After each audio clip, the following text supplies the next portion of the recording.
So we have the rate of change formula. The instantaneous rate of change formula is delta y over delta x as the limit of delta x approach to 0. This is the change of y divided by the change of x. And we take the limit as x2 approach to x1. So let's take a look at the graph. So for example, we have a function in the red color, and we have 2 points P and Q. So from the point P, we can draw a tangent line. For example, we have this tangent line like this. And we have the line passing through P and Q. And you remember this line is a secant line. So we have x1 for the coordinate of the P, and x2 is the coordinate of the Q, and we have y1 and y2. So if you see that the difference of the x, which is x2 minus x1, is the delta x. And we have the difference of the y, which is y2 minus y1, or is the same as f of x1 for y1 and f of x2 for y2. This is the change of the y, which is the delta y. So rate of change is just like the slope of the secant line, as we can see in the picture. And we want to take the limit when x2 approach to x1. So what does that mean is that when we have the point Q approach closer to the point P, x2 get closer to the x1, then the secant line will become the tangent line. That's why we take the limit. So the rate of change is just the slope of the tangent line. And it's defined as the derivative f prime when of a when x is a. So this is the same as we learned before in the order formula. If we consider this is a and x2 is like a plus h, then we have f of a plus h minus f of a divided by x2 is a plus h minus a, and then you cancel out the a. So this is exactly the same as the definition of the derivative f prime of a, right? Okay. So in example number 6, a manufacturer produces bolts of a fabric with a fixed width. The cost of production X yards of this fabric is C equal Fx dollars. So the function X is in X is in term of C.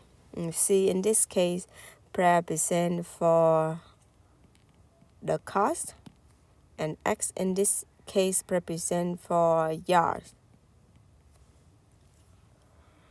Okay, so the question asking us what is the meaning of the derivative f of x and what are its units. So by definition, the derivative of f prime of x means is the rate of change, right? The rate of change of the delta y over the delta x, but we don't have y in this case, so we have delta c divided by delta x, okay? So c in this case represent for the cost, so it's the production cost with respect to the number of yards produced. And what is the unit? So the unit for the cost is money, is dollars, and the x represent for the yard. So by definition, the formula of f prime of x is the limit is delta x approach to 0 of delta c divided by delta x. And this is the money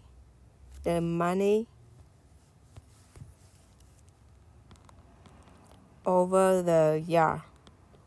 So the units of f prime of x, units for f prime of x are dollars per yard.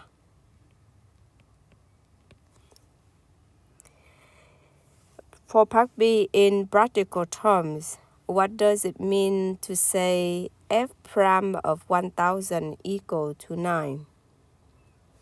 So the inside parenthesis is the x, and you remember x represent for yard, so it means that 1000 yards.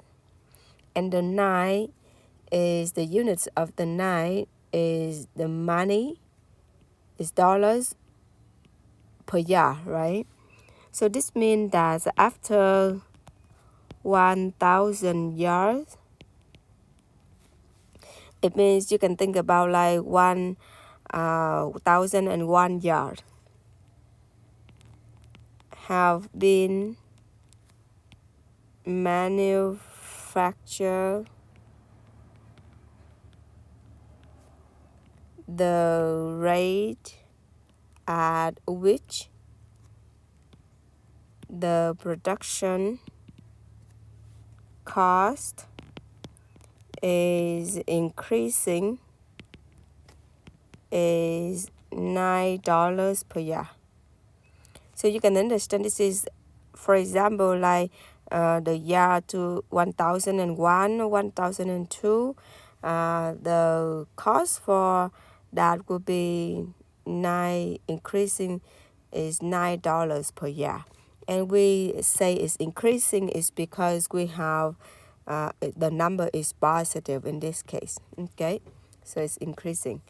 And part C, what do you think is greater, f prime of 50 or f prime of 500?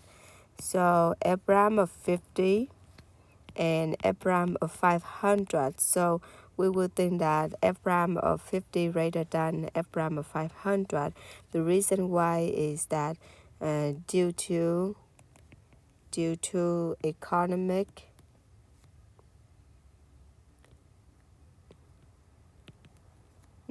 of scale.